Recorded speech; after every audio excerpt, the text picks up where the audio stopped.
Pour l'autisme, on ne le décèle pas. Okay. Donc, c'est quelque chose qui se diagnostique souvent autour de 2 ans. Ils nous avaient suggéré d'avorter. Et pour tous nos établissements, d'ailleurs, ce qu'on essaie de faire, c'est de le faire pour notre enfant d'abord. C'est-à-dire qu'on est parti du but et je suis allée à l'école pour. C'est un gros projet. Ouais. Construire quelque chose, c'est plus de $300,000. Quelle est la vie que je suis prête à offrir à cet enfant? Allow me to reintroduce myself. My name is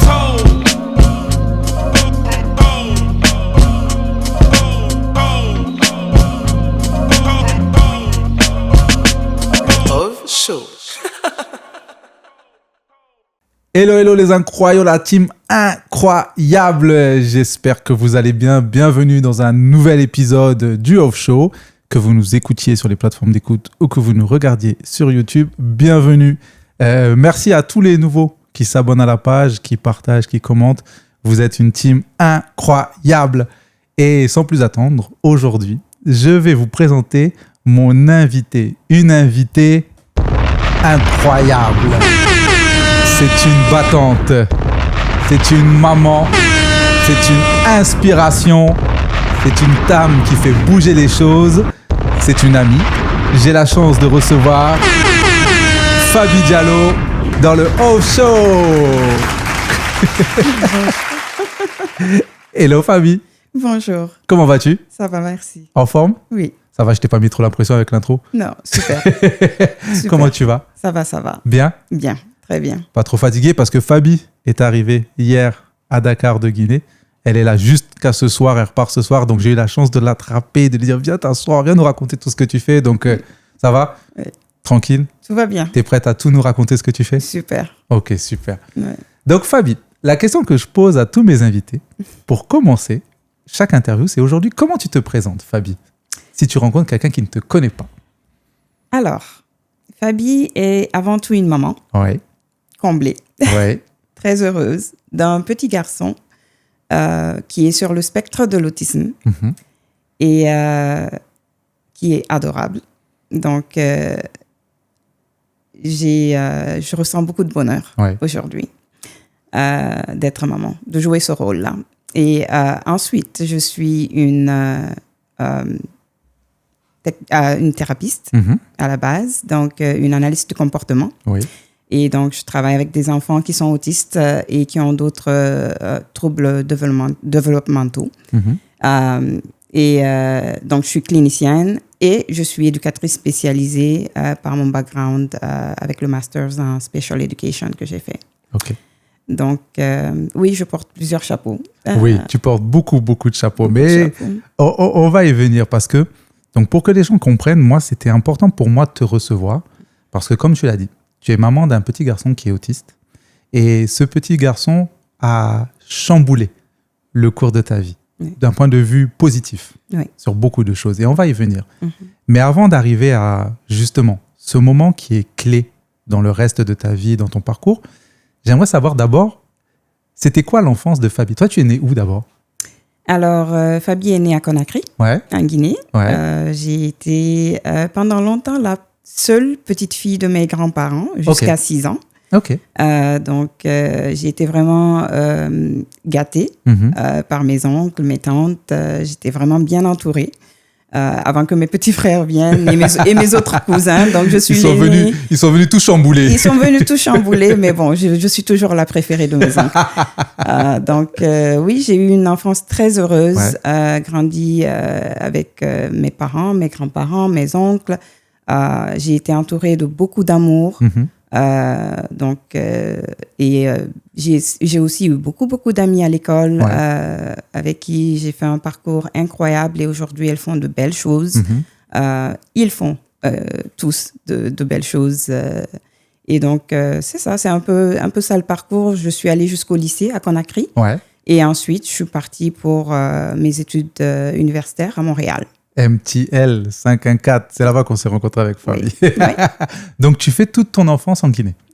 Et justement, c'est intéressant aussi de savoir, c'est juste quand tu es en Guinée, ton parcours scolaire, surtout le lycée. Vers le lycée, tu t'orientes vers quoi?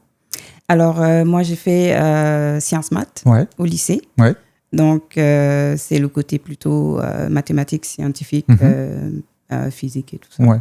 Je te pose la question parce que, justement, on va y venir justement après sur ta partie Montréal, parce que c'est important que les gens comprennent, pour moi, que dans ton parcours, tu te formais pour une carrière. Oui. Dans quelque chose. Oui. Et qu'après, tu vas te former sur d'autres choses avec le cours de la vie. Mais donc, c'est pour ça que je te pose la question. Donc, quand tu es au lycée, tu fais une première S, scientifique. Oui. OK. Donc, première S, bac S. Oui. Et tu pars à Montréal. Oui. Montréal, tu t'orientes dans quoi? Alors, je suis arrivée à Montréal dans l'objectif de faire un bachelor en informatique. Mm-hmm. Donc, je suis allée à l'Université de Montréal en sciences informatiques. Mais ensuite, j'ai changé mon profil pour un ES Sciences. Donc, j'ai fait un mineur en Computer Science et j'ai fait un major in Economics. Donc, finalement, je me suis orientée en économie. Et après ça, j'ai fait un MBA en Project Management. Donc, j'étais plutôt dans le domaine du business. Oui. Mais mon profil professionnel, j'ai travaillé longtemps à la RAMQ. Donc, la RAMQ, c'est quoi? La RAMQ, c'est en quelque sorte le ministère de l'assurance maladie. D'accord, au Québec. Du Québec. D'accord. Du Québec. OK. Donc, c'est là que j'ai travaillé le plus longtemps avant de partir pour les États-Unis quand j'ai rencontré mon mari. Donc, quand je me suis mariée. Donc, ça, c'était en 2011. OK, donc jusqu'à 2011, tu es à Montréal. Oui. OK.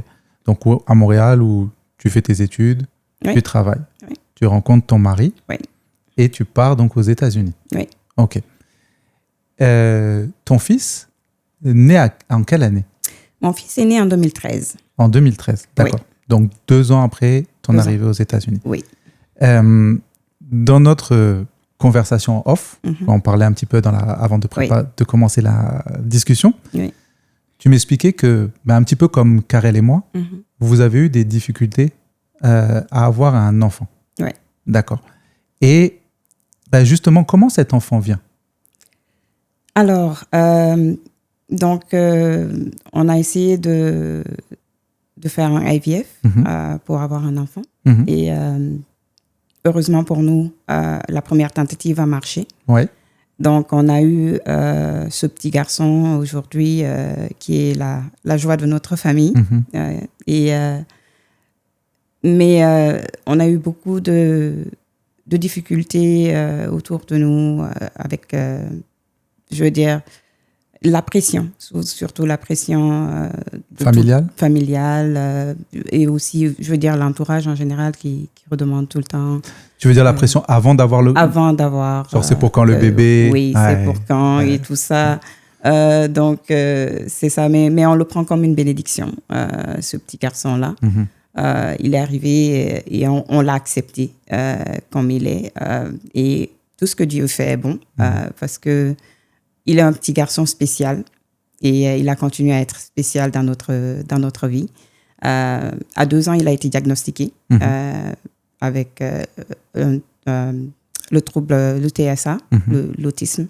Mais attends, parce que là, tu sautes des étapes. Il faut pouvoir vraiment raconter tout votre parcours parce que, ou pour moi, c'est intéressant de t'avoir parce que je pense que tu as beaucoup de parents qui sont peut-être dans cette situation, mais qui n'ont pas justement la force de parler, qui n'ont pas la force de témoigner et qui ont besoin justement d'entendre des parents comme toi qui sont passés par ce qu'ils vivent, par ce qu'ils passent et qu'ils comprennent finalement la chance aussi que Dieu leur a apportée avec cet enfant-là.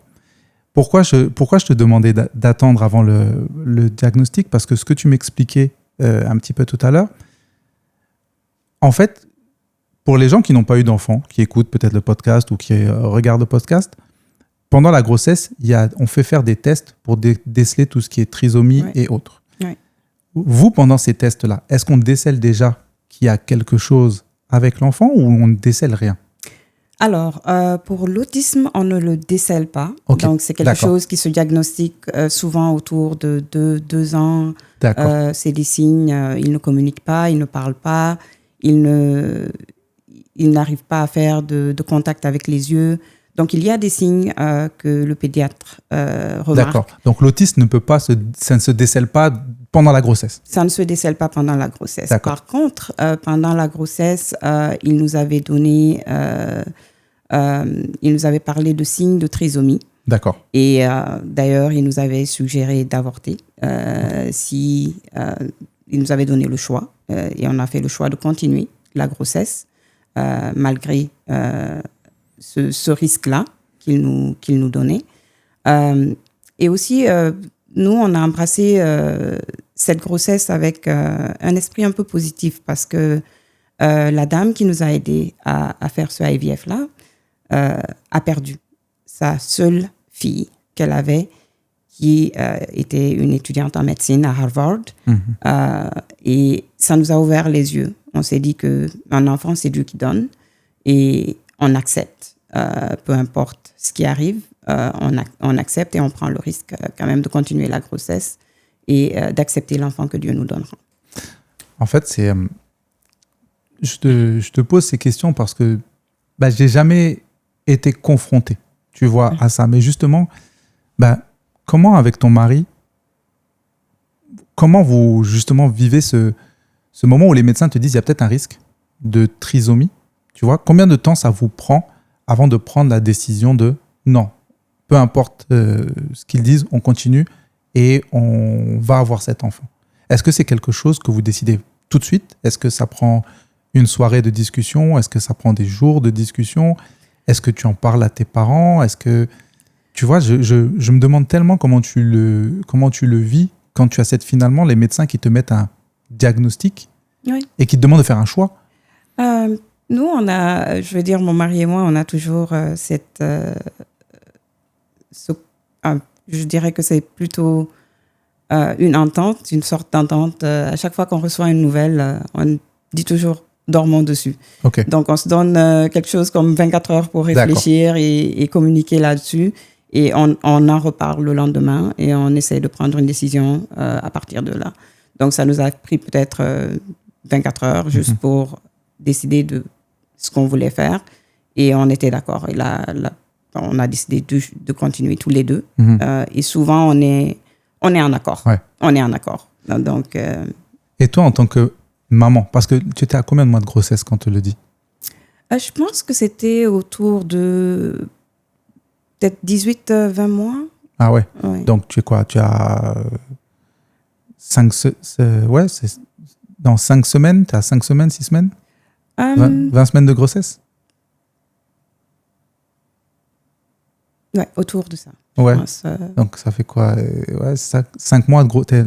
Enfant à peu près 5 mois. Je pense que c'est autour de 4-5 mois. 4, c'est ça. En fait, pourquoi je te pose cette question aussi? Parce que en tant que maman, tu as déjà commencé à créer un lien avec l'enfant dans le ventre. Oui. Tu vois? Oui. Donc, c'est pour ça que j'imagine pas ta soirée où tu dois réfléchir à te poser 10 000 questions. Oui.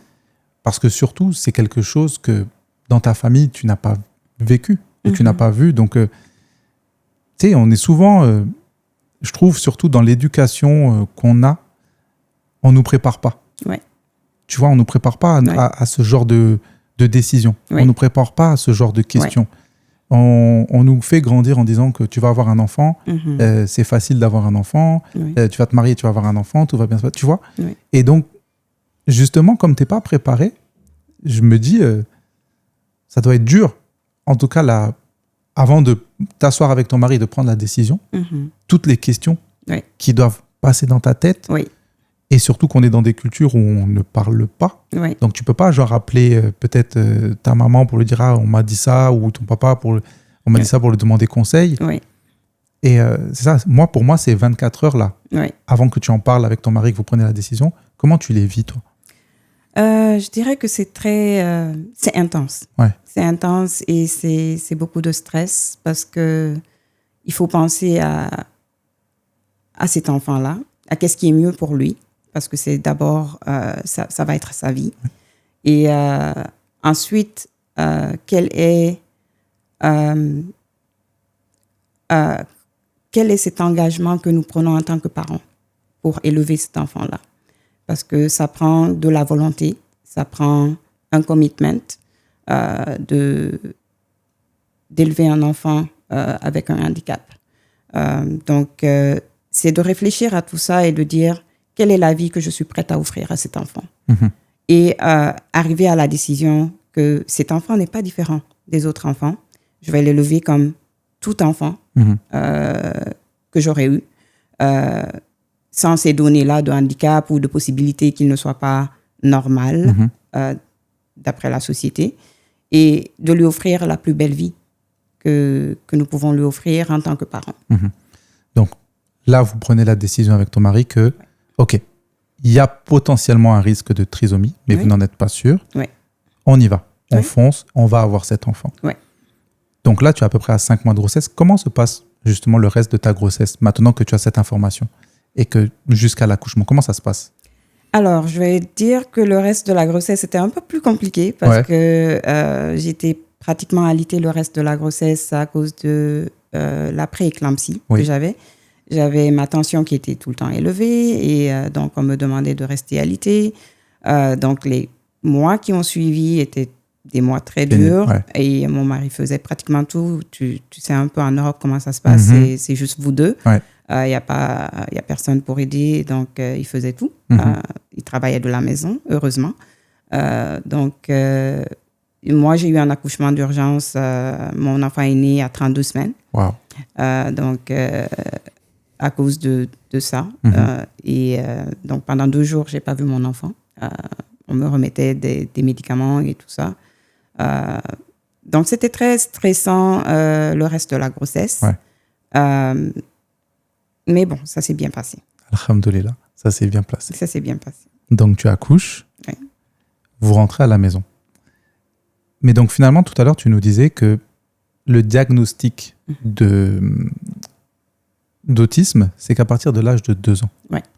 Donc, au début, est-ce que vous voyez quand même des signes qu'il y a peut-être quelque chose, ou au début, le pédiatre ou les équipes médicales qui vous accompagnent, il n'y a rien de différent d'un enfant normal? Au début, il est né avec un poids très bas comparé aux autres, mais il a très vite rattrapé. Donc, sa croissance était au-delà de la courbe d'ailleurs de croissance. Au bout d'un mois, là, il est très grand, mon fils. il est jusqu'à présent au-delà de la courbe quand on va chez le pédiatre. Donc, il a très vite rattrapé. Ils n'ont pas vu de signes de développement anormal jusqu'à 2 ans. Il avait peut-être de la thérapie pour sa tête parce qu'il se couchait sur le dos pendant un bon bout de temps.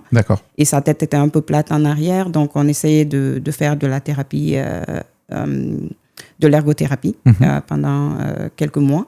Mais aucun signe de développement anormal. Aucun signe jusqu'à 2 ans. Donc, finalement, la trisomie, pas de trisomie. Donc, quand il vient, sur ça, vous êtes, je vais dire, soulagé. Et donc, à quel moment le corps médical, en tout cas les équipes médicales, vous disent « Ok, finalement, il y a ces signes qui montrent de l'autisme. Comment vous le découvrez? Comment on vous le dit, en tout cas? Et comment vous le prenez? » Alors, les signes, c'est plutôt moi qui commençait à avoir des signes parce que quand on va pour faire les check-up des enfants chaque 3 mois, on essaie de remplir un formulaire. Donc, c'était de voir est-ce qu'il était en train de rencontrer tout sur cette liste-là de choses que le pédiatre nous donnait sur ce formulaire. Est-ce qu'il rentrait dans la... Est-ce qu'il coche toutes les cases? Est-ce qu'il coche toutes les cases? Donc, on a essayé... Je veux dire, moi, en fait, j'ai essayé d'attirer l'attention du pédiatre à 15 mois. Pour lui dire qu'il y a des cases qu'il ne coche pas. Il y a des choses qu'il ne fait pas. Donc, le pédiatre a été très attentif. Elle a essayé de nous référer immédiatement pour une évaluation. L'évaluation, par contre, prenait longtemps parce que pour trouver un pédiatre du développement, ça prenait des mois. Donc, son diagnostic officiel est à 2 ans, mais il a été référé à 15 mois. D'accord. Donc, elle était d'accord avec moi qu'il y avait des choses qui n'étaient pas OK.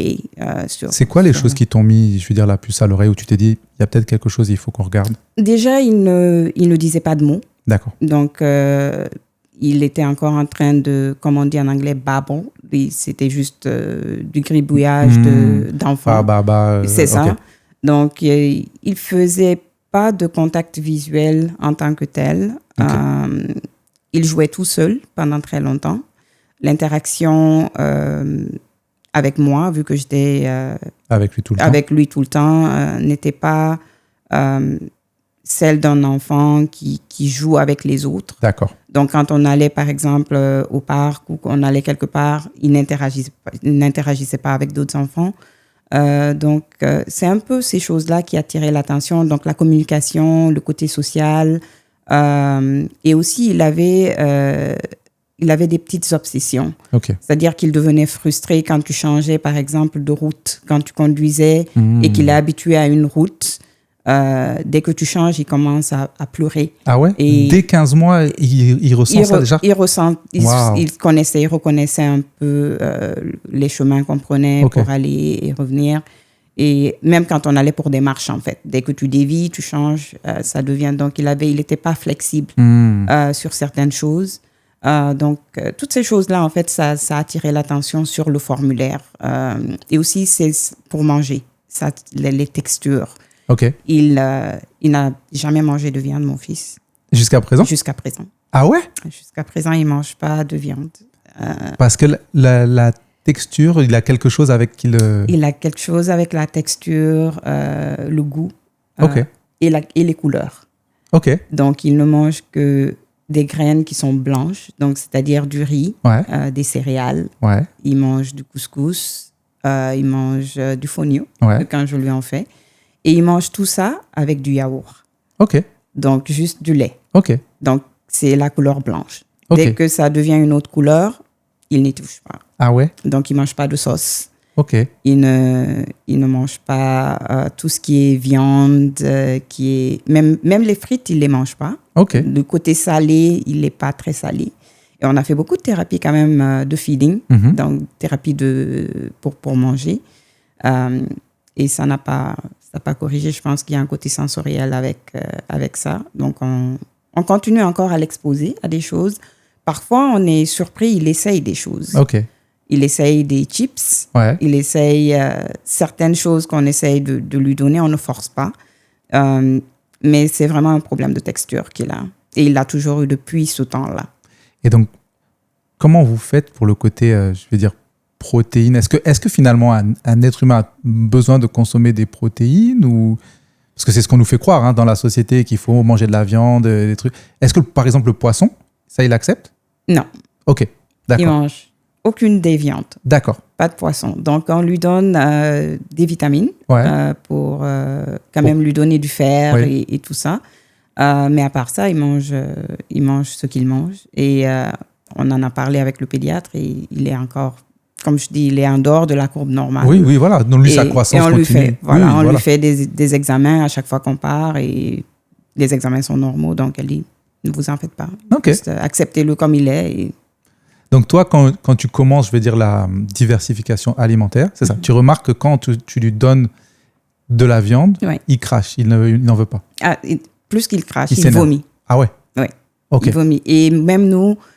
ça nous a pris un bon bout de temps pour pouvoir manger avec lui. C'est-à-dire que nous mangeons ce qu'on mange et qu'il accepte que vous mangez en même temps que lui. Nous mangions en même temps que lui. Parce que si on mange de la viande devant lui... OK. Même le fait de voir ou de sentir. Même le fait de voir ou de sentir, il a envie de vomir. Donc, ça a pris un temps. Ouais. Mais moi, c'est là où la force des parents, tu vois, et de l'amour que vous avez pour lui. Parce que tu sais, j'imagine pas justement toutes les questions que vous devez vous poser, tu vois, à ce moment-là, tu vois, parce que finalement, tu essayes de comprendre ton enfant. Oui. Et c'est dur parce que lui ne parle pas, ne s'exprime pas. Oui. Tu le vois avoir des réactions, tu le vois peut-être avoir des crises de colère ou d'énervement. Oui.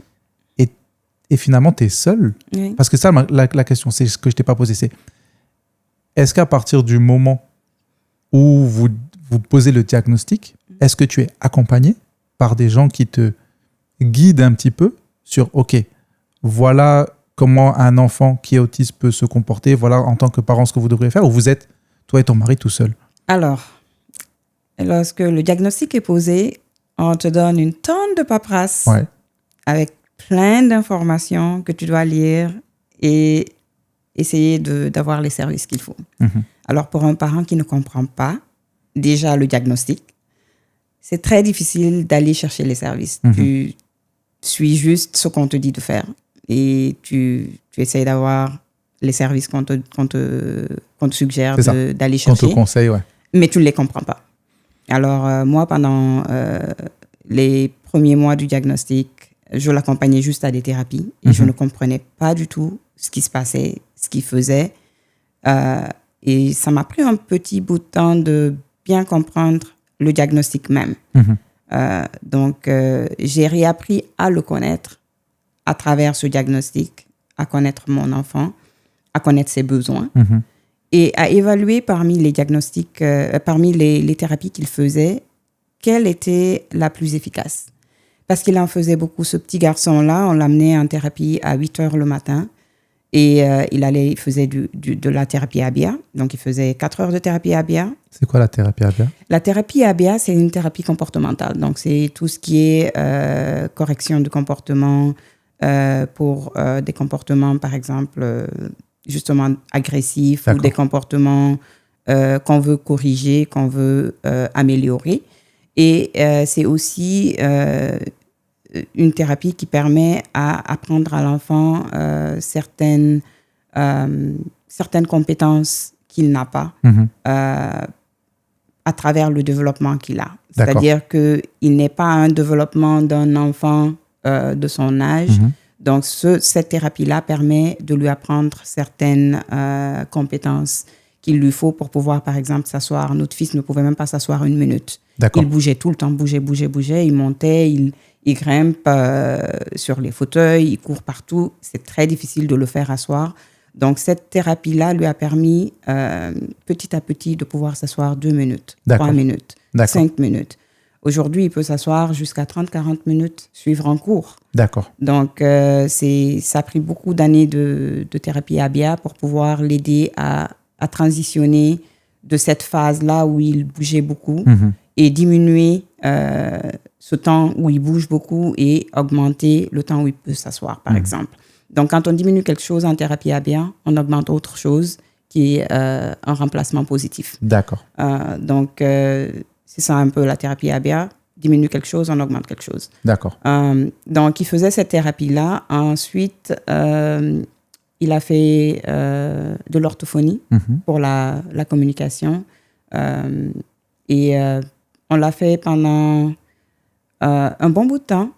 Mais on trouvait que c'était pas ce qui aidait plus à déclencher la parole chez lui. D'accord. Parce que lui, il comprend ce qu'on dit. Le côté réceptif, il n'a pas de problème. Le côté expressif, par contre, est beaucoup plus difficile. Donc, il a fallu beaucoup de travail. Et ça aussi, la thérapie ABA travaille dessus. Mais l'orthophonie, on l'avait peut-être 30 minutes par semaine au niveau des services. Donc, il n'offre pas beaucoup plus qu'1 heure par semaine, alors que la thérapie ABA peut aller jusqu'à 40 heures par semaine.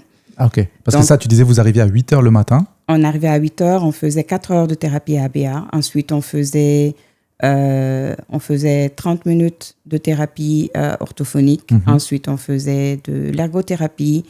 Il faisait un peu de physical thérapie parce que les moteurs globaux n'étaient pas bien développés. Donc, il fallait qu'on fasse ça. Ensuite, on a commencé à l'amener à l'école plus tôt. Donc, parce qu'ils ont un service à l'école pour les enfants qui ont des troubles développementaux pour commencer plus tôt que les autres enfants. D'accord. Donc, on l'amenait à l'école. Donc, de 8 heures du matin à pratiquement 19 heures, cet enfant-là recevait des services de thérapie et d'école. Donc, à un moment, il a fallu faire un choix et se dire, OK, quel est le plus... Parce qu'on veut que cet enfant-là soit aussi un enfant. Qu'il puisse jouer, qu'il puisse s'épanouir, qu'il puisse vivre une vie d'enfant. Donc, on a décidé que la thérapie ABA était beaucoup plus efficace au niveau des thérapies. Donc, on a coupé les autres thérapies. D'accord. Et on s'est concentré sur celle-là et l'école. D'accord. Donc, il faisait les deux. Mais toi, à ce moment-là, est-ce que toi, tu travailles en même temps ou à partir du moment où il est venu, tu t'es focus sur ton enfant?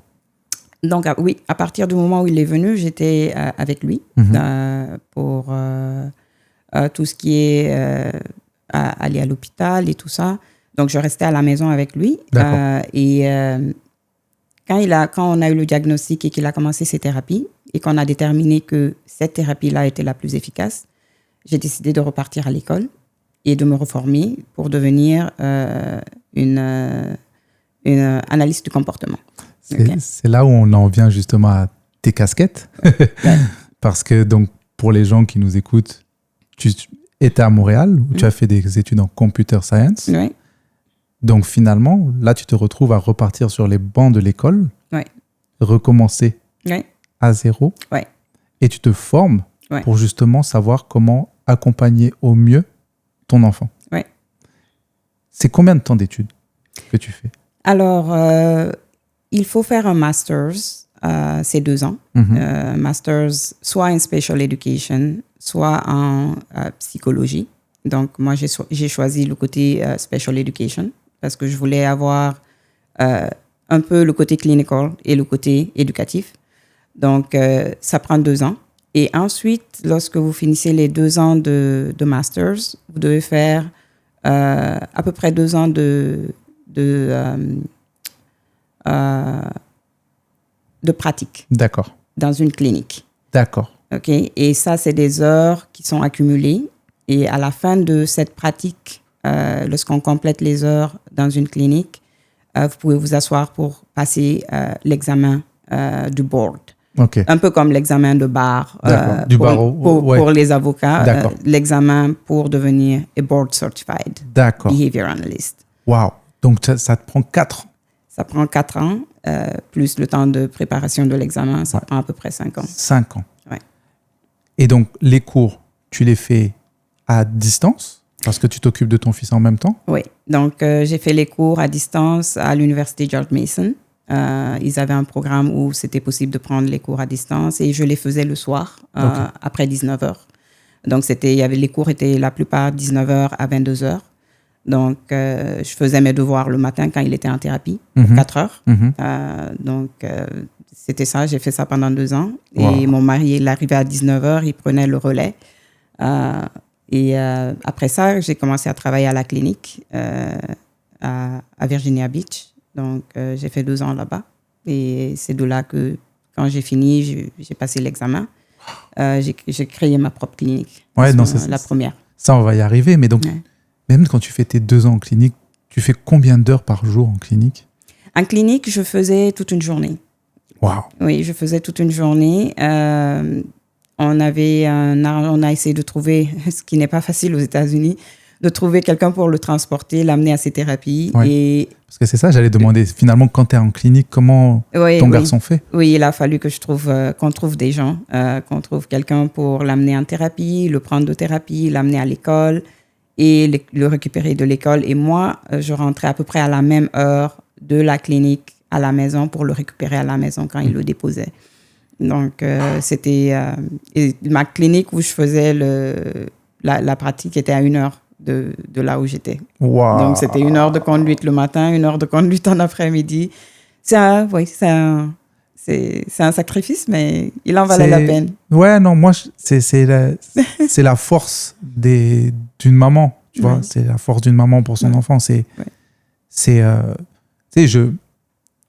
je sais pas si, finalement, parce que tu vis tellement de choses depuis cette naissance jusqu'à aujourd'hui, est-ce que tu as eu le temps, justement, toi, de t'asseoir et de pouvoir justement réfléchir à « Ah ouais, j'ai quand même fait ça pendant 4 ans. » Tu vois, parce que t'imagines, c'est que t'es retourné, banc de l'école, à être en clinique pendant 2 ans alors que c'était pas du tout le parcours que tu t'attendais à faire par rapport à tes études précédentes.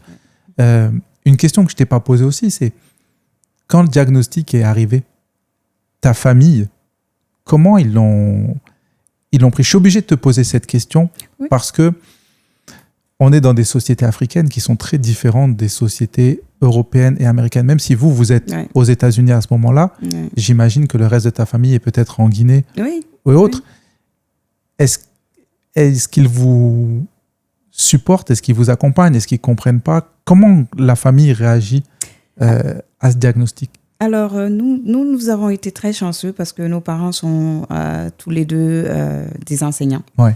Donc, ils ont l'éducation, ils savent. C'est ça, l'éducation, ils comprennent, ils en ont vu. Ils ont vu des enfants comme ça qui n'ont pas nécessairement été diagnostiqués en Guinée, mais ils ont côtoyé ce genre d'enfants, ils comprennent.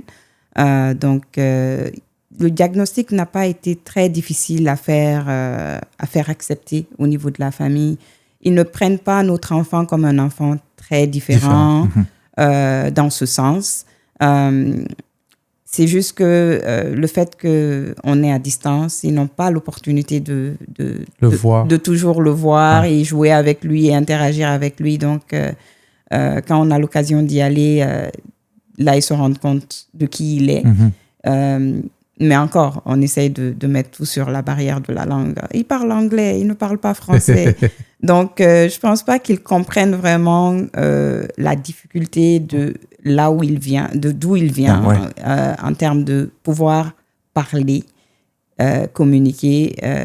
Je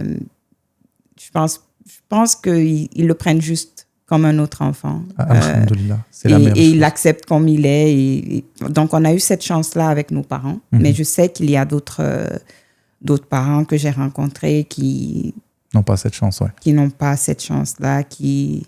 J'ai vu des mamans qui ont fait des témoignages qui étaient vraiment très tristes. Non, ça, je pense que de toute façon, on va en parler dans la conversation des réalités du terrain. Du terrain, oui. Mais en tout cas, bravo. Chapeau, parce que les 4 ans que tu fais, je ne sais pas si finalement ça, si tu as le temps de réaliser, mais c'est... tu sais, je t'imagine arriver ton premier jour en clinique et quand tu dis que tu fais toute la journée et pendant 2 ans, ça doit être tellement challengeant, ça doit être tellement... Je pense que Dieu fait bien les choses. Toujours. Parce que la clinique où j'ai fait ma pratique, mon superviseur, sa fille avait un diagnostic de selective mutisme, c'est-à-dire qu'elle ne parlait pas. D'accord. Et souvent dans des situations publiques, elle ne parlait pas. Donc, c'est une dame qui avait beaucoup d'empathie et qui avait aussi un enfant avec des différences et qui comprenait qu'une maman qui est repartie à l'école pour son enfant qui est en train de pratiquer pour devenir... Et j'ai oublié de rajouter quelque chose. C'est que toutes ces études, tu les fais en anglais en plus. Oui. Voilà. Oui. Tu vois, en plus, c'est une autre difficulté en plus que tu rajoutes au truc. Oui, venu de Montréal, c'est sûr, c'est un changement. Il a fallu que je prenne le TOEFL pour être admise à George Mason. Wow. Mais bon, c'est les étapes préparatoires. Hein. Il faut être admis avant de pouvoir rentrer. Mais bon, on passe toutes ces étapes-là et on essaye de foncer. Non, mais c'est tout. Foncer, c'est ça. Et donc, finalement, tu fais, on va dire, donc 5 ans où tu allies donc vie de famille, l'éducation de ton enfant, les études, la clinique, finir la dernière année avec le barreau, on va dire, que tu fais. Entre-temps, dans ces 5 ans, il y a quelque chose que tu m'as dit tout à l'heure que j'ai trouvé très touchant. Tu m'as dit que ton fils, jusqu'à l'âge de 4 ans, ne parlait pas. C'est ça? Oui. Et il y a ce premier mot qu'il dit. Est-ce que tu peux nous raconter ce moment-là? Parce que ça m'a grave touché. J'avais la chair de poule quand tu me l'as raconté tout à l'heure. Son premier mot, c'est bye-bye. Il a dit bye-bye. Et c'était juste... j'ai pratiquement fondu en larmes. C'est sûr. Et il l'a dit à l'école. Je suis allée le prendre à l'école ce jour-là. À chaque fois que je le prends à l'école, on dit toujours « say bye-bye, say bye-bye ». Et ça, c'était pendant des mois. Hein. Et bon, apparemment, ça enregistrait dans sa tête, mais c'est juste que ça ne sortait pas. Et ce jour-là, on a dit say bye bye. Et puis il a dit bye bye. Oh là là. Donc, tout ce sont des petits moments de bonheur, mais de bonheur intense. Ouais. Parce que pour une maman d'un enfant qui ne parle pas, pour qu'il dise ce mot-là, alors c'est juste incroyable. Donc, Non, mais c'est-à-dire que j'imagine pas les émotions dans ton cœur, dans ta tête quand tu l'entends prononcer, parce que c'est la première fois que tu entends vraiment sa voix. Non, ce qui est drôle, c'est que quand il dit bye bye la première fois, tu veux qu'il répète bye bye toute la journée. Donc, quand tu arrives à la maison, tu dis say bye bye. Je veux juste me rassurer que tu peux dire bye bye. Donc, toute la journée, j'étais en train d'essayer de lui faire répéter. Il le répétait ou il le disait?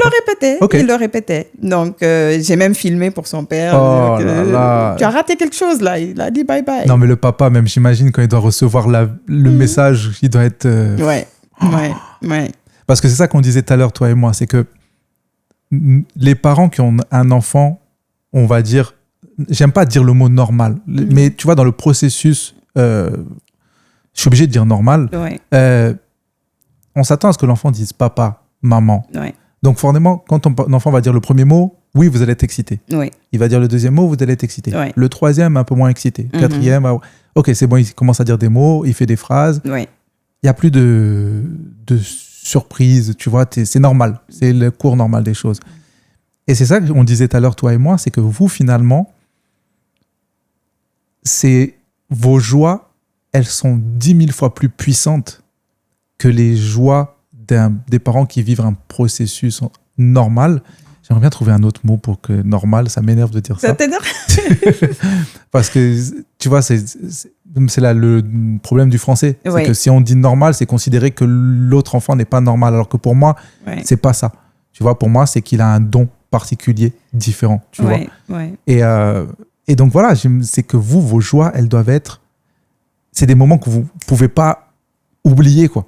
Tu vois, moi, par exemple, aujourd'hui, si tu me demandes de me rappeler quand Kélina a dit papa, je peux pas me rappeler du moment. Tu vois, toi, tu te souviens exactement du moment où il a dit bye bye. Tu vois, et c'est ça la différence que vous avez, c'est que vos moments, ils sont tellement plus puissants, plus forts en émotion, que ça reste gravé dans la mémoire. Donc, il dit bye bye. C'est quoi le deuxième mot qu'il dit? Alors, à partir de là, j'ai commencé à lui apprendre à dire I love you. Et là, il dit I love you tout le temps. Tout le temps. Et il dit I love you pour tout. Lorsqu'il est content, il dit I love you. Lorsqu'il est juste, parfois, il se réveille juste le matin avant de dire bonjour. I love you, mommy. Et il m'embrasse. Donc, on lui a appris à dire I love you et il est adorable. Même ce premier I love you qu'il doit te dire, il doit être... Oui. Mais l'avantage qu'on a eu, c'est qu'il a appris à lire très vite. Et il a appris tout seul. Waouh! Oui, il a appris tout seul. On ne savait pas qu'il savait lire. Machallah. Parce que... Et tu vois, quand on parle de don, c'est ça? Ouais, on lui donnait... Moi, j'avais téléchargé sur sa tablette. Je sais qu'on dit aux parents de ne pas donner aux enfants la tablette, surtout à bas âge et tout ça. Mais ce que j'avais téléchargé plus de 80 apps qui sont des apps éducatives sur sa tablette. Donc, il n'avait pas accès à YouTube ou quoi que ce soit. C'était juste des apps ABC et tout ça là. Et un jour, on s'est rendu compte qu'il tapait pour rechercher quelque chose. On s'est demandé comment il est arrivé à taper le mot. Sa recherche, Sa recherche. Ouais. Et il a commencé très vite à downloader des trucs, des apps qui l'intéressaient. Donc, on a commencé à bloquer, bien sûr, avec un mot de passe parce qu'on s'est rendu compte il arrivait quand même, il était assez doué pour ces choses-là. Il retient les mots de passe très rapidement. Mais oui, il a appris très vite à lire. Donc, ça, c'était un avantage. Donc, on a commencé à lui apprendre plus de mots en lui montrant les mots écrits. D'accord. Donc, à partir de I love you, on a commencé à lui apprendre d'autres choses. I want this. On lui a appris, j'avais tout un trousseau de phrases que je voulais qu'il apprenne, que j'ai imprimé et plastifié. Et à chaque fois qu'il voulait quelque chose, je lui montrais lequel choisir. Et c'est lui qui choisit la phrase. Il choisissait la phrase jusqu'à ce qu'il a pu verbaliser ces mots-là. Ah, tu vois, donc, ça c'est super intéressant ce que tu dis. C'est ça, c'est que tu as réussi à trouver, comment communiquer avec mon enfant. Oui, certes, il ne parle pas, mais il sait lire les phrases. Donc, tu as fait des phrases toutes faites. Ouais. Comme ça, il te dit juste, OK, c'est cette phrase, c'est ça que je veux exprimer. Oui. Et donc, finalement, il n'a pas la frustration, il n'a pas la colère, il n'a pas l'énervement. Oui. Et donc, tu fais tes 5 ans. Tu finis donc tes 5 années. C'est quoi la suite pour toi? Alors, la suite était une aventure. Ouais. C'est là où on arrive vraiment dans l'aventure de ce que tu fais aujourd'hui maintenant. La suite était une aventure. Alors, nous avons déménagé à Arlington en pleine pandémie. Ouais. La pandémie venait de commencer et on avait déjà pris l'engagement de prendre un endroit physique pour faire la thérapie à bière. Donc, ouvrir une clinique. C'est ça. On avait déjà payé le lease pour quelques mois. Parce que quand tu sors de ça, de ces 5 ans d'études et de formation, ton projet, c'est d'ouvrir un établissement pour accueillir d'autres enfants. D'autres enfants. OK. Oui. Et pour tous nos établissements, d'ailleurs, ce qu'on essaie de faire, c'est de le faire pour notre enfant d'abord. D'abord. Donc, lorsqu'on fait quelque chose, on essaie de dire, OK, même si le seul client qu'on a, le seul enfant qu'on a à traiter, c'est le nôtre, on est satisfait. Ouais. Donc, on ne s'attendait pas à ce qu'on ait autant de parents qui pouvaient, pendant la pandémie, venir vers nous et dire, aidez-nous. Donc, il y a eu quand même une forte demande, malgré la distance qui était requise. Donc, on essayait quand même de garder des distances sanitaires pour recevoir ces enfants-là. Oui. Mais c'était le moment, je pense, qui était le plus dur pour les parents à ce moment-là, parce que les enfants n'allaient pas à l'école. C'est ça. Et c'était très difficile pour les parents de les garder à la maison, de les canaliser, des enfants qui bougent beaucoup. Ils ne savaient pas trop quoi faire. Donc, il a fallu qu'on travaille sur un calendrier et essayer de garder ces enfants-là dans le centre, un à un, au niveau des services. Et on a eu beaucoup de familles d'origine africaine, éthiopienne, d'origine camerounaise, qui sont venues vers nous parce qu'ils voulaient quelque chose qui leur ressemble aussi, qui ressemble à ces enfants-là. Et aussi avec la différence culturelle, je pense qu'ils se sentaient beaucoup plus confortables. D'avoir quelqu'un en face qui connaît leur code, qui leur ressemble. Qui leur ressemble. Et tu vois, tu viens de dire un truc qui est super intéressant aussi, que nous autres, on n'a pas perçu justement pendant cette période de Covid. Mais c'est vrai.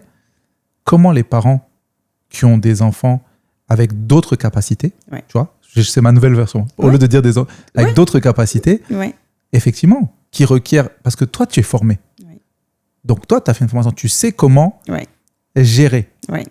Mais ces parents qui se retrouvent qui ont suivi finalement les protocoles qu'on t'a donnés à toi, qui ont suivi les thérapies qu'on leur a données. Faites ça, mettez-les dans tel établissement. Et qui se retrouvent demain, là, on doit faire 4 mois, 5 mois, 6 mois, 1 an, où tout est fermé et on est avec notre enfant. Et on sait le gérer quelques heures, mais là, tu le gères toute la journée. Et tu n'es pas formé. Comment tu fais? C'était un challenge. Ah non, ça devait être un challenge. Et tu vois, on n'y pense pas. On n'y pense pas, mais ça devait être un challenge incroyable. Et c'est sûr que vous deviez être surbooké. Les gens devaient vous contacter de partout. Oui, définitivement. Ils cherchaient un endroit où amener les enfants. Ils cherchaient vraiment un endroit où avoir un petit temps pour eux, pour aller faire les courses, parce qu'ils n'avaient même pas ce temps-là. Certains enfants, ils pouvaient pas aller dans les supermarchés avec eux parce que c'est des enfants qui crient, qui pleurent, qui vont faire des dégâts dans les magasins et ils avaient peur. Juste parce qu'ils n'ont pas leur repère. C'est ça, ils avaient peur de sortir avec les enfants. Donc, ils voulaient vraiment que ces enfants-là continuent à faire de la thérapie pendant cette période-là. C'était difficile. Et justement, c'est quoi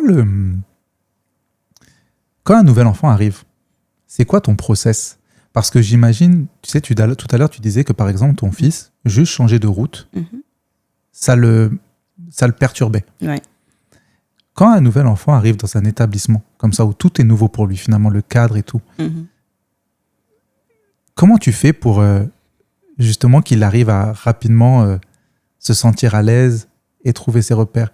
Et la deuxième question que j'ai par rapport à ça, c'est ça a dû être aussi finalement génial pour ton fils. Parce que finalement, il rencontre d'autres enfants. Et ça a dû être un truc incroyable pour lui d'être dans cette aventure-là. Oui, ce sont les frères qu'il n'a pas eu. Ouais. Il a une famille dans les cliniques. Machallah. Définitivement. Et il aime aider les autres enfants. Il joue avec eux. Donc oui, c'est un environnement qui est parfait pour lui. Ouais.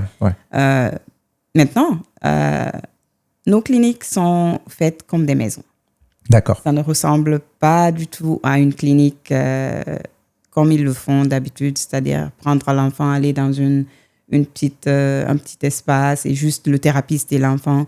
Nous, c'est ouvert, c'est comme une maison. Donc, nous avons en général, nous avons une cuisine, nous avons un salon où ils peuvent s'allonger, ils peuvent s'asseoir, nous avons des poufs par terre, nous avons une salle de jeu, nous avons même une simulation d'une chambre parce qu'ils peuvent aller, ils peuvent se coucher là-bas, ils peuvent... on travaille sur des compétences de vie, donc ils peuvent plier les habits, ils peuvent faire le lit.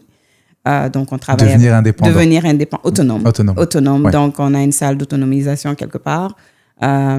Donc on essaie vraiment de faire en sorte que l'enfant se sente à la maison, de ne pas venir être dépaysé quelque part quand ils arrivent dans la clinique ou avoir peur ou dire je suis chez le docteur. Non, c'est pas ce qu'on est en train de faire. On accueille ces enfants-là pour que ils se sentent un peu chez eux quand ils viennent. Et donc, quand ils viennent, le process, c'est qu'on essaye vraiment de jouer avec eux au début pour qu'ils aiment cet endroit. Et je dis toujours aux parents, si l'enfant n'aime pas cet endroit, il ne viendra pas. Ouais. Et on aura beaucoup de difficultés à l'enseigner et à lui apprendre des compétences s'il n'aime pas l'endroit. Donc, au début, les parents veulent beaucoup de résultats. Très vite. Ils veulent, mais quand est-ce qu'il va commencer à parler? Quand est-ce qu'il va commencer à faire ci? Quand est-ce qu'il va... On leur dit toujours, on va au rythme de l'enfant. Ouais. On va aller avec votre enfant. On va petit à petit lui apprendre des choses de base, c'est-à-dire pouvoir s'asseoir, suivre des instructions simples, manger tout seul, demander lorsqu'il veut aller aux toilettes, des choses simples comme ça, de base, qu'il ne fait pas à la maison en ce moment. Et petit à petit, on va augmenter le temps où on va lui apprendre des choses académiques. Ouais. Mais ça ne va pas se faire immédiatement. Donc, lorsqu'il vient au début, vous allez avoir l'impression qu'on ne fait que jouer. Mais on veut jouer avec lui. Nous, on a toujours un chronomètre. Quand ils viennent, c'est plus de jeu au début que de travail. Oui. On ne veut pas que l'enfant sente que venir à la thérapie, c'est du travail. C'est pénible. Ouais. C'est difficile. Ouais. Ou il y a quoi que ce soit de difficile. C'est-à-dire que même quand ils font des erreurs, parfois, au niveau académique, on n'essaie pas de punir ou de dire « Oh, tu n'as pas raison Oui. ». On dit toujours « Essaye encore, essaye, tu réussiras ». Donc, c'est de toujours encourager l'enfant et de lui montrer qu'il est capable et que quand il ne trouve pas quelque chose, ce n'est pas grave. Okay? C'est pas ça le but. Le but, c'est qu'il essaye, qu'il continue d'essayer. Et on travaille 5 minutes, on lui donne 10 minutes de jeu au début. D'accord. Donc, c'est ça notre base. Le début, 5 minutes de travail, 10 minutes de jeu. Parfois, 2 minutes de travail, 10 minutes de jeu. Ouais. Juste pour ne pas qu'ils se rendent compte que, OK, c'est 5 minutes, 10 minutes, 5 minutes, que ce soit rigide. Donc, parfois, on varie un peu le temps. Ouais. Mais au fur et à mesure qu'on avance, on donne plus de temps de travail, c'est-à-dire 10 minutes de travail, 5 minutes de jeu, 15 minutes de travail, 3 minutes de jeu. Donc, c'est comme ça qu'on augmente un peu jusqu'à ce que l'enfant est capable de s'asseoir à travers un cours. D'accord. C'est-à-dire 30 minutes, 45 minutes, suivre quelque chose. Et il sait qu'à la fin, il y a une confiance qui est établie où il va recevoir quand même un temps de jeu ou un choix. Et souvent, on leur donne des choix. À la fin, qu'est-ce que tu veux? Tu veux aller conduire une voiture? Tu veux, parce qu'on a une salle de simulation où ils peuvent conduire une voiture. Ils peuvent conduire un avion, ils peuvent aller faire des puzzles, ils peuvent faire de la musique. Donc, on leur donne des choix d'endroits où aller ou des choix d'activités à faire et ils choisissent. Donc, il faut juste, ce qu'on dit souvent, c'est de traiter les enfants comme des adultes. Okay? Ils comprennent. Donc, nous, tous les enfants qui viennent à la clinique, en général, on les traite comme des adultes. Il y a ce respect mutuel-là. On t'entend, on t'écoute, on te responsabilise. Suit, on te responsabilise. Et c'est la même chose. Si on te dit de faire quelque chose, tu dois nous écouter en retour. Mais on ne force rien. On ne force rien. Oui, de toute façon, comme tu as dit, avec ces enfants-là, de toute façon, on n'est pas dans... Il faut être patient, il faut prendre le temps Oui, et on va aller à leur rythme. bien sûr. Et la question que je voulais te poser, c'est ouvrir ce premier établissement. Est-ce que ça a été facile d'un point de vue, parce que j'imagine que ça doit demander beaucoup de certification, d'autorisation et tout. Mhm. Est-ce que ça a été un process facile? Combien de temps ça vous prend entre l'idée Oui. et l'ouverture du premier? Alors, j'allais dire, le premier, c'est toujours une bonne expérience d'apprentissage. Et je pense que c'est là que mon côté MBA a joué, parce que j'ai eu beaucoup de... C'est-à-dire que j'avais déjà les compétences qu'il faut pour gérer. Mhm. Et lorsqu'on crée une clinique, on porte le chapeau de la personne qui embauche, donc le HR. Oui. On porte le chapeau de la personne qui gère les familles. La comptabilité, Les familles aussi, oui. l'enregistrement, gère la comptabilité. Donc, Multicasquette, comme tu as dit tout à l'heure. multicasquette, c'est ça. Donc, au début, c'est ça. Et avant de se faire substituer par quelqu'un, moi, je suis toujours pour essayer d'être compétent dans ces choses-là pour comprendre ce que la personne va faire après. Bien sûr. Et surtout pour former cette personne-là de la manière dont on veut Que le business soit géré. que le business soit géré, parce que la personne peut venir avec une expérience d'ailleurs, mais la culture de notre entreprise est différente. Mhm. Et donc, on a nos façons de faire et les process sont très importants dans ce cas-là, parce que si on n'a pas de bons process, ça va être très difficile à gérer. Ouais. Donc, ça a pris un petit bout de temps à s'aligner un peu et à s'organiser en termes d'embaucher les gens qu'il faut, les bonnes personnes, d'embaucher le management qui gère et de se faire d'accepter de se faire remplacer, Oui. parce que quand on commence, on veut tout faire Oui. tout seul, ce qui n'est pas possible. Donc, c'est de faire confiance à quelqu'un d'autre et de faire confiance au training que tu donnes à la personne et de, comme on dit en anglais, empower. Oui. Donner le pouvoir, céder le pouvoir à quelqu'un d'autre pour gérer les choses. Donc, si aujourd'hui, je suis capable d'être là en Afrique, faire un autre projet, c'est qu'il y a quelqu'un d'autre qui est en train de gérer les choses assez bien de l'autre côté. Parce que quand tu fais tes 5 ans d'études, est-ce que tu as déjà, en fait, en gros, est-ce que quand tu pars faire ces études, tu as déjà cette idée de je veux faire un établissement? Ou est-ce que cette idée de faire un établissement vient pendant le process où tu es en train de reprendre tes études? Non, en fait, je suis partie à l'école. C'est-à-dire qu'on est parti du but et je suis allée à l'école pour. D'accord. Donc, tu avais le but avant de retourner à l'école. J'avais le but. D'accord. Mon but, OK, je veux avoir une clinique. Je veux pouvoir aider mon fils. Je veux pouvoir aider d'autres enfants. Qu'est-ce qu'il faut pour ça? D'accord. Donc, Okay. le retour à l'école, c'est parce que tu as déjà cette idée. J'avais cette vision-là. OK. Ouais. Donc, tu as les 5 ans où tu te formes. Ouais. Et après les 5 ans où tu te formes, d'un point de vue, c'est ça, autorisation et tout, ça te prend combien de temps entre je finis mes études et j'ouvre la clinique? Alors, les autorisations, c'est pas quelque chose qui était très difficile à avoir. Donc, une fois que tu passes le board exam, en général, ça prend pas très longtemps d'appliquer pour être licencié en Virginie par le Board of Medicine pour pouvoir donner de la thérapie. Mm-hmm. Donc, une fois qu'on applique, d'habitude, c'est 3 mois. Ils sont très rapides à donner cette licence-là. Okay. Si vous avez la bonne certification, bien sûr. Donc, vous amenez tout avec vos diplômes et ils vous donnent la licence pour commencer. Ensuite, ça va être juste les certifications au niveau de la ville. Il faut rencontrer les différents paramètres d'une clinique. Mm-hmm. Et vous allez avoir une visite de la ville pour pouvoir attester que vous êtes capable de recevoir un certain nombre d'enfants et que vous avez la sécurité qu'il faut pour pouvoir donner ces services-là.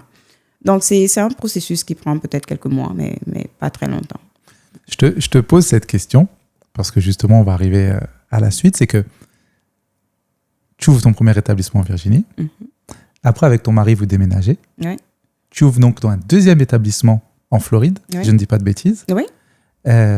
Et depuis peu, tu viens d'ouvrir un nouvel établissement en Guinée. Ouais. Et pourquoi je te pose la question justement de est-ce que les process, ça a été long et tout? C'est pour savoir si est-ce que ouvrir un établissement en Guinée, ça a été plus compliqué, pareil ou plus facile que de le faire aux États-Unis? Alors, ça a été un peu plus compliqué en Afrique parce que le côté administratif en Afrique est un peu plus lent. Ouais. Donc, les choses ne sont pas comme en Virginie où tu peux juste aller sur un site web et puis faire ton application, uploader tous tes documents et c'est parti. Mm-hmm. Et ils t'envoient ça par le mail. Donc, il faut toujours des déplacements. Quand c'est l'Afrique, il faut aller dans les bureaux, il faut rencontrer les gens, il faut imprimer tous les dossiers, aller avec un dossier, attendre un retour de la personne qui s'en occupe là-bas. Et bon, on a notre culture. Hein. Parfois, les vendredis, ça travaille pas jusqu'à... Ça travaille juste... Mais jusqu'à la prière. Jusqu'à la prière. Après, il n'y a plus personne. Après, on a des jours de congé qui sont différents. Ouais. Donc, c'était un peu plus... challengeant. Un peu plus... le challenge était là. Et d'ailleurs, en général, je trouve qu'en Afrique, les choses vont un peu plus lentement. Ouais. Oui, de manière générale. C'était lent à mon goût. Ouais. Un peu plus lent à mon goût. Même travailler avec les ouvriers et tout pour la construction, je trouvais que c'était lent. Mais on fait avec. Hein. C'est notre culture. Donc, on essaye de faire bouger les choses, de faire changer les choses. Et les gens vont nous voir peut-être différemment. Mais quand ils sont habitués à travailler avec nous, ils commencent à changer un peu. Ça change le regard, oui. Ils s'adaptent et ils commencent à bouger un peu plus vite. Et c'est là où moi, justement, je vous tire le chapeau à toi et à ton mari parce que, tu vois, dans le schéma dans lequel vous étiez aux États-Unis, vous avez ouvert 2 cliniques, vous auriez pu rester, tu vois, aux États-Unis. Oui.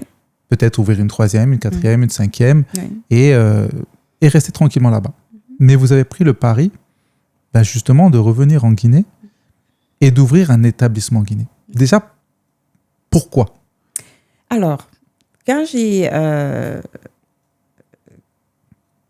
suis retournée à l'école, j'ai toujours eu ce rêve-là d'aider les parents en Guinée.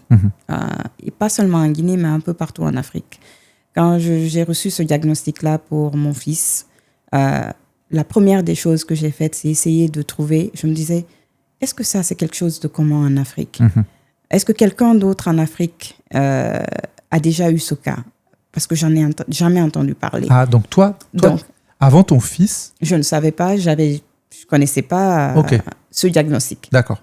Donc, j'ai Google et j'ai trouvé une dame au Ghana qui est une des pionnières en Afrique, qui s'appelle Serwa, qui a eu son fils aux États-Unis. Et les premières années, elle était là-bas, elle a fait la thérapie ABA, elle est revenue au Ghana, elle a ouvert un centre au Ghana. Et elle est l'une des premières à avoir ouvert un centre pour autistes en Afrique. OK. Ouais. Et son fils a, je pense, près de 40 ans maintenant. OK. Donc, quand j'ai vu ça, ça m'a inspirée. Je me suis dit, je vais faire quelque chose comme ça un jour en Guinée et du côté francophone. Je veux vraiment aider d'autres mamans parce que celle-là, je suis rentrée en contact avec elle, elle était super gentille. Elle m'a expliqué, elle m'a rassurée.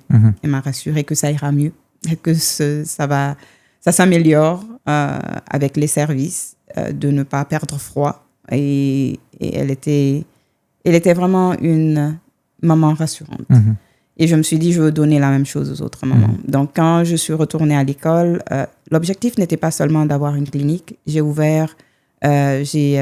créé mon ONG, Autism Bird, à la même période. D'accord. Donc, avec Autism Bird, j'ai commencé à faire, avec ma formation clinique, de la thérapie à distance. D'accord. Donc, j'ai commencé à former quelques mamans qui sont ici, qui sont sur le continent, à comment s'occuper de leur enfant à la maison. Donc, tu faisais ça en plus des études? Via Zoom, oui, je le faisais. On faisait tous les dimanches pendant 1 heure, de 13 heures. Bon, ça débordait parfois. Souvent, j'imagine. Parce que quand chacune se met à se plaindre, bon, parfois on allait pour 2-3 heures. Mais bon, mais ça a aidé. Ça a aidé beaucoup de mamans. Et ça en a inspiré d'autres à même s'organiser, à créer des organisations ici. Ouais. Mais c'était ça au début. Donc, on a commencé par la formation parentale. Et petit à petit, on a commencé à faire du fundraising. Et il y a 2 ans, quand nous sommes venus, on s'est dit, OK, je pense que le besoin est beaucoup plus grand que de juste faire de la formation à distance. On va essayer de former une personne ici. Donc, ce projet-là, c'était de former une personne qui va... piloter, en fait, le projet un petit peu... Non, qui travaillait dans une ONG locale et qui faisait de la thérapie pour des enfants là-bas, en Guinée. D'accord. Donc, on a formé une personne pendant 1 an et il a travaillé avec cette ONG-là. Et on a décidé pendant les 2 dernières années de juste mettre toutes les ressources possibles pour essayer d'ouvrir notre propre centre pour accueillir plus d'enfants. Donc, c'est de là que c'est parti, en fait, cette nouvelle clinique. Mais ce n'est pas une clinique à but lucratif, c'est une clinique plutôt de l'ONG Autism Bird. Donc, c'est à but non lucratif, celle-là. Et tu vois, ce que tu me dis, il y a 2 choses qui me viennent en tête. Déjà, la première chose qui me vient en tête, c'est que tu me dises que jusqu'à ce que ce diagnostic arrive, tu n'étais pas au courant de qu'est-ce que l'autisme. Et tu vois, ça montre tout le travail d'éducation qu'on a à faire sur les plus jeunes, derrière nous, pour ne serait-ce que leur en parler, pour qu'ils soient au courant. Parce que tu auras d'autres jeunes filles qui peut-être demain auront des enfants autistes. Il faut les préparer. Il faut qu'elles sachent que ce n'est pas une fatalité. Il faut qu'elles sachent que c'est peut-être une chance. Il faut changer le regard de la société par rapport à ça. Donc, tu vois, ça montre déjà qu'on a un gros problème dans notre système éducatif où nous, plus jeunes, on aurait dû peut-être être amenés à avoir des journées où on est avec des enfants autistes pour nous apprendre à nous, déjà, comment communiquer, comment se comporter avec ces enfants-là. Et ça nous aurait sensibilisés déjà, en tant que futurs parents en devenir, à savoir comment gérer, parce que c'est quelque chose de plus commun qu'on ne le pense. Tu vois, c'est pas comme une maladie, on va te dire, c'est 1 sur 1 million, tu vois. C'est beaucoup plus commun qu'on le pense. Donc, ça montre que déjà, on a un gros travail d'éducation à faire. Et la deuxième chose sur laquelle je voulais revenir, et où encore, tu vois, je trouve qu'on doit, à toi et ton mari, vous donner les fleurs que vous méritez. Parce que comme tu le dis, tout ce que vous faites, c'est vous qui autofinancez ça. Vous n'avez pas d'aide, vous n'avez pas d'accompagnement. Tu vois ? Et vous vous consacrez finalement aujourd'hui, certes, à votre fils, mais maintenant, vous vous consacrez à d'autres familles. Vous les aidez, vous les accompagnez. Et j'espère que des gens nous regarderont et écouteront le podcast et diront « Ok, comment nous aussi on peut faire pour les aider ?» Ou peut-être que s'il y a des grosses institutions qui ont envie de peut-être vous aider dans ce que vous faites. Mais ce qu'il faut que les gens comprennent dans la discussion, c'est ce que vous faites là. Vous le faites par vous-même. Oui, effectivement, nous avons mis des fonds de côté pendant 2 ans pour pouvoir réaliser ce projet-là. Et depuis qu'on a reçu l'agrément en mai, et ça allait très vite, nous avons mis les bouchées doubles pour pouvoir arriver à ce deadline-là qu'on s'est donné pour décembre, pour pouvoir ouvrir. Donc, en 6 mois, un travail énorme a été fait. Pas seulement de mon mari et moi, parce que le projet était piloté par mon beau-frère. D'accord. Parce qu'il était sur le terrain. Il était celui qui a... Dédicace au beau-frère. Je vous ai oublié, mais c'est parce que je ne savais pas. Mon beau-frère, mes beaux-frères, tous les 2.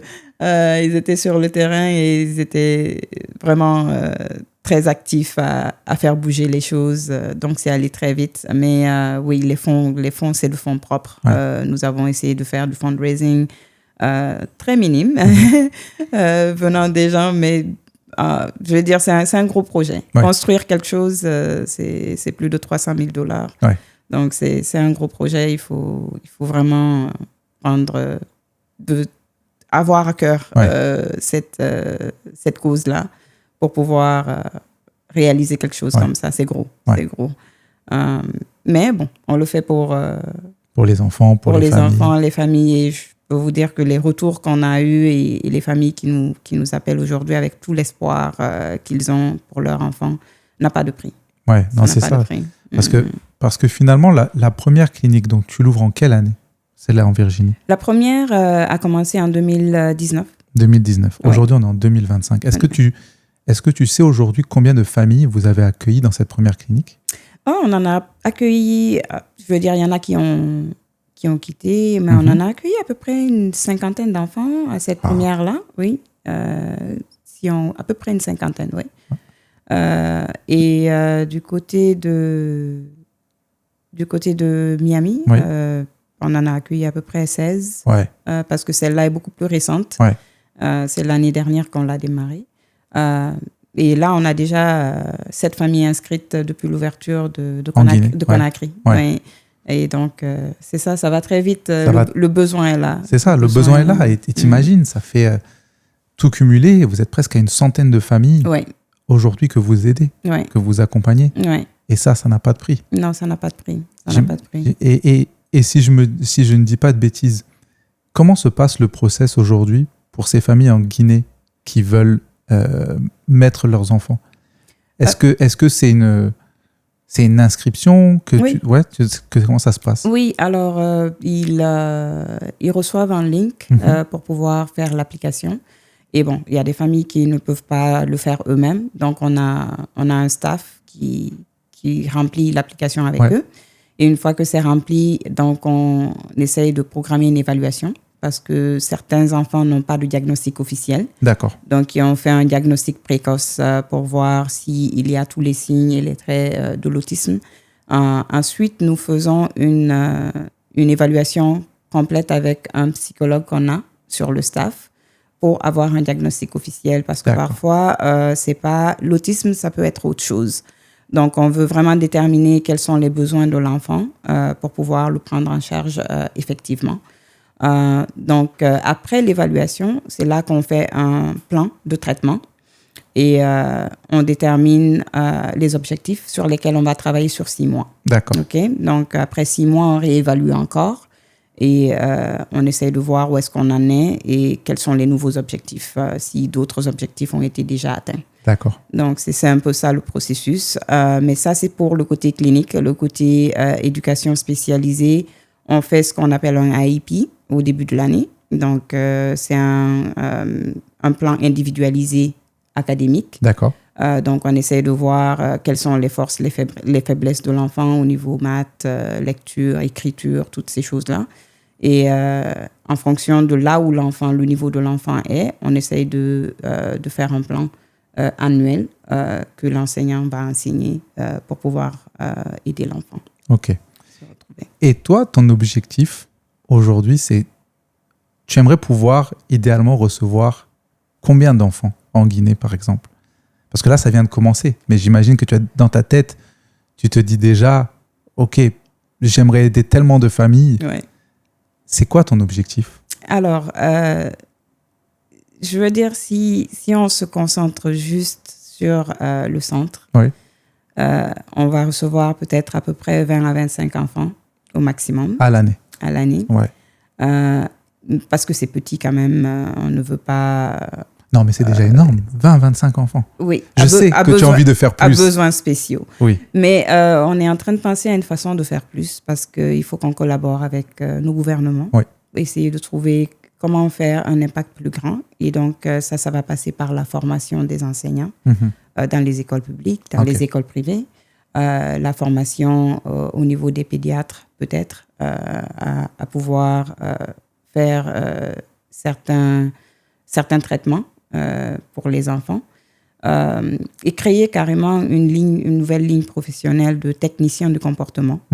Donc, il va falloir faire une nouvelle profession carrément au niveau peut-être de l'enseignement supérieur ou au niveau du côté professionnel, du ministère du côté professionnel.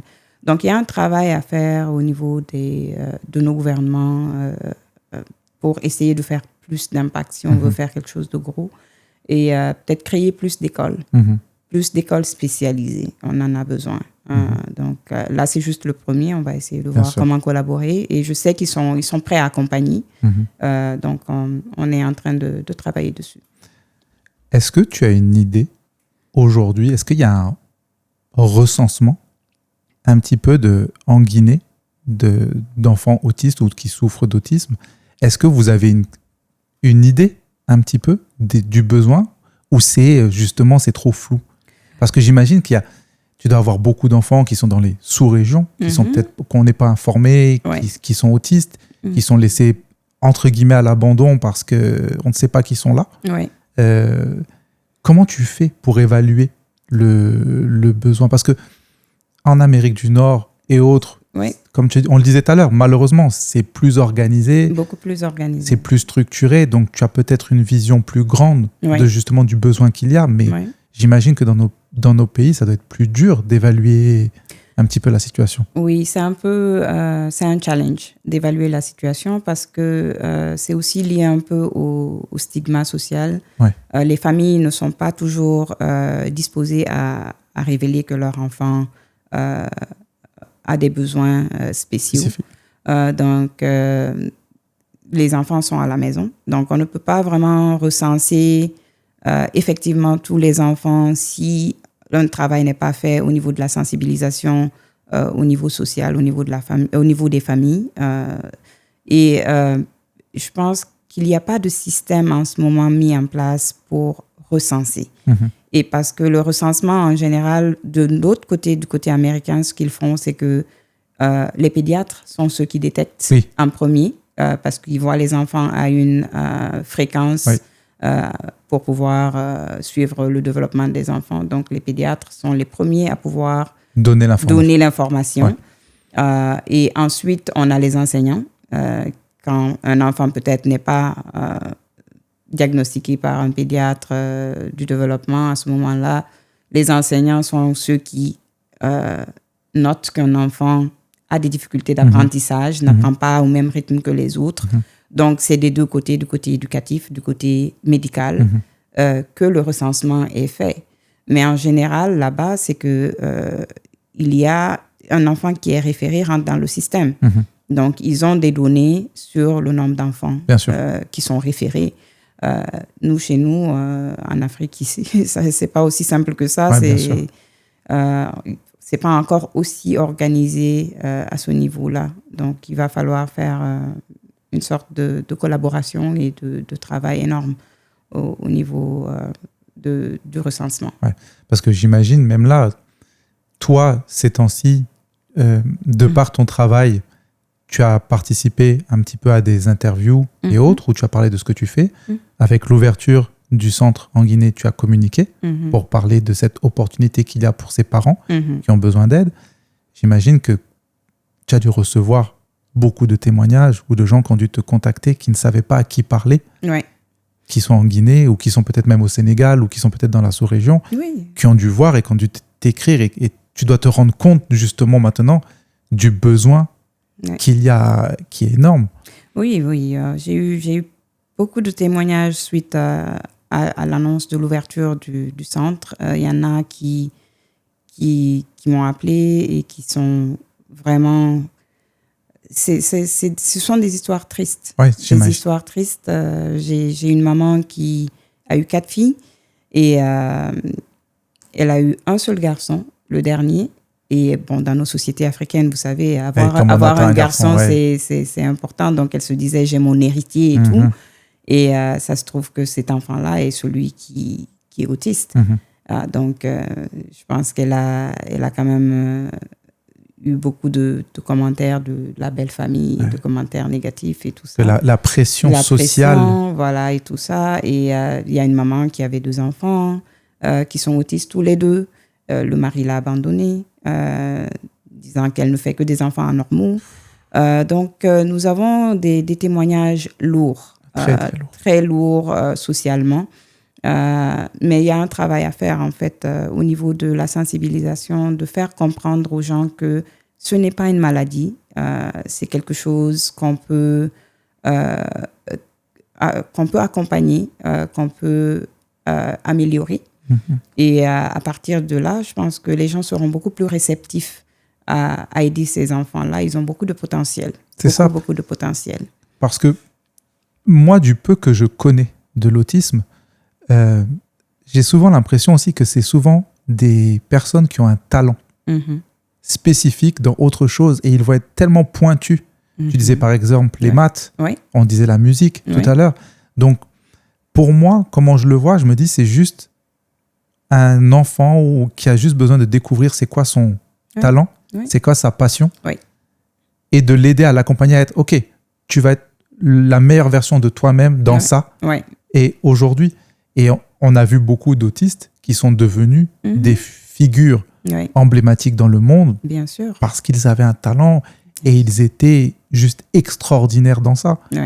Donc, aujourd'hui, c'est ça, c'est comme tu dis, c'est savoir les accompagner, leur donner les outils. Et c'est des enfants qui peuvent totalement s'insérer dans la société aujourd'hui. Et je pense que beaucoup de parents, ce qu'ils ont peur, c'est ça, c'est qu'ils ont peur que leur enfant, finalement, ne s'insère jamais dans la société. Donc, il faut pouvoir les aider. Et toi, aujourd'hui, c'est quoi ta vision sur le, je vais pas dire long terme, mais sur les 5 prochaines années? Est-ce que c'est de continuer à ouvrir des centres? Est-ce que c'est te concentrer que sur la Guinée ou peut-être justement voir les autres pays de la sous-région? Comment tu vois aujourd'hui la suite de ça? Alors, je vois quand même qu'il y a un besoin au niveau de la sous-région, surtout côté francophone.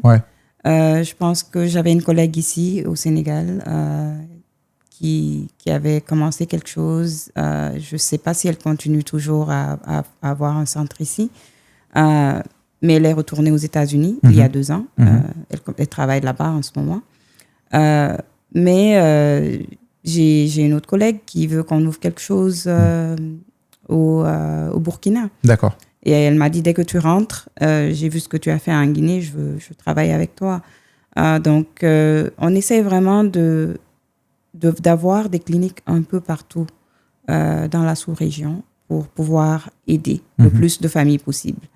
Et ma vision pour la Guinée, c'est d'avoir plus d'écoles spécialisées qui existent en Guinée et éventuellement d'avoir même au niveau universitaire pour pouvoir enseigner des adultes qui sont sur le spectre de l'autisme, pouvoir leur donner les compétences qu'il faut pour s'insérer dans le marché du travail. Bien sûr. Parce qu'ils peuvent contribuer.